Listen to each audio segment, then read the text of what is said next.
Naš zadatak je bio mapiranje Koprivnice, znači to je bila jedna velika umjetnička instalacija na trgu i imali smo zadatak zapravo postati živi spomenici i govoriti građanima informacije, znači ovo što smo mi istražili.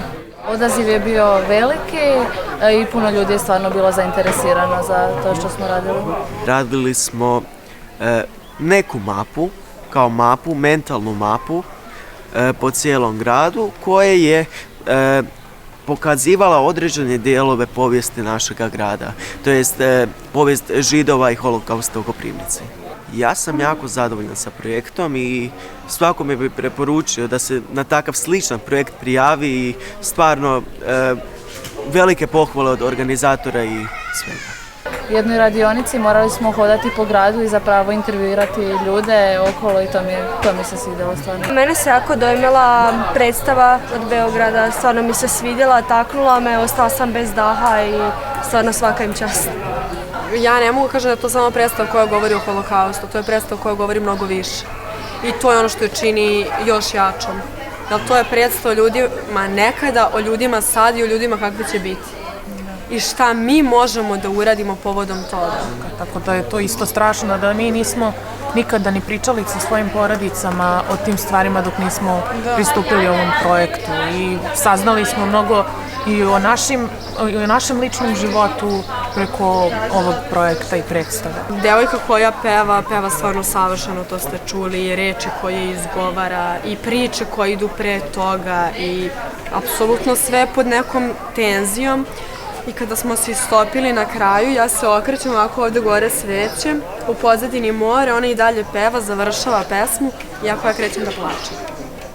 I stvarno, ako ne budemo obraćali pažnju na to što se dešavalo u prošlosti, može dosta toga i da se ponovi kasnije i zato treba i da obratimo pažnju na takve događaje i da se stvarno to nikada više ne ponovi.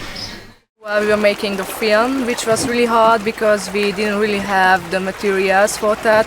So we had to do quite a good, big research, and that was the hardest part of all. We collected many raw materials from friends and some acquaintances in Veszprém, and we got such a big bunch of them that it was very hard to produce it after that, to make a film, and that was the hardest part, as Brigitte has mentioned.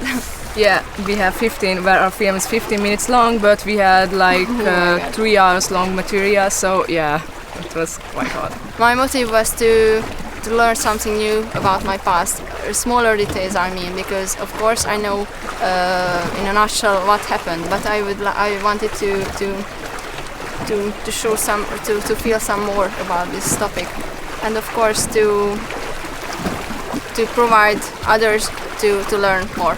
Yes. My teacher said that, well, it will be about films and I will get to learn more about films, so that's why I choose it. But after all, I think it was a great experience because I got to know another side of the story and I got to know some more personal things, and I'm really happy that I choose it.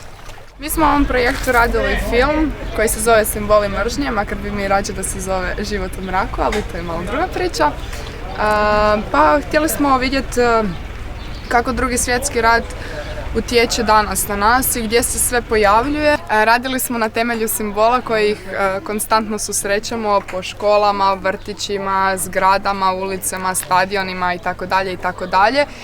I shvatili smo da mi konstantno prolazimo pokraj tih simbola, a niko od nas ne zna kakvo oni zapravo značenje imaju i to nas je jako intrigiralo i htjeli smo naučiti naše prijatelje, našu obitelj i prvenstveno sebe, značenje tih simbola i upoznat druge s njima, da vide da nije to sve tako jednostavno i da ne mogu mimo toga prolaziti kao da ništa ne znači. Stvarno nas je promijenilo i stvarno drago nam i svima preporučujemo kogod može i ima ovakvu priliku da sudjeluje, ni najmanje se nismo pokajali, sve najbolje, stvarno. I naučili smo puno dobrih stvari, upoznali puno divnih ljudi i to će nam ostati, ja mislim, za uvijek.